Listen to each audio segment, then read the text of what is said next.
Qu'est-ce qu'il faudrait faire aujourd'hui pour aider la police? Tu dis, je referai pas. Enfin, aujourd'hui, c'est plus la même chose. Aujourd'hui, qu'est-ce qu'il faudrait faire? C'est leur redonner confiance.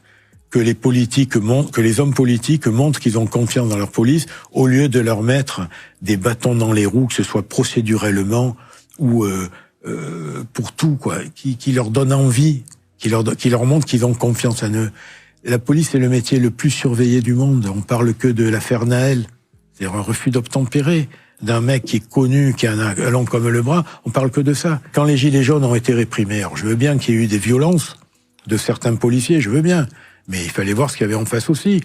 On leur donne des flashballs, c'est l'administration qui les donne de flashballs, et quand ils s'en servent, on leur dit c'est pas bien, etc. Ils sont mis en examen. Faut pas déconner. Oui, bien sûr, quand un mec le reçoit dans l'œil, si tu vises l'œil, que tu tires dans l'œil, ok, l'usage il n'est pas approprié. Mais tu vois, c'est le monde à l'envers, quoi. Donc, pour leur redonner confiance, c'est pas tellement leur donner de l'argent, parce que c'est peut-être pas ça. Déjà qu'ils sont un peu mieux payés, oui, certes, mais surtout leur redonner confiance et leur donner envie. Pour la police. Fabienne, vous, les choses sont très récentes, hein. Oui. Qu'est-ce qui vous a fait, votre garçon? Ça a été jusqu'où? Ça a été très loin. Ça a été jusqu'à me menacer avec un couteau. Ouais. Il est où, là? Là, il est au lycée. Son placement remonte à combien de temps? Alors, le placement a été décidé le 21 février de cette année et s'est arrêté fin août. Vous avez d'autres enfants? Lui, 3. Lui, c'est le petit... C'est mon petit der. C'est votre plus petit der. Mon bâton de vieillesse.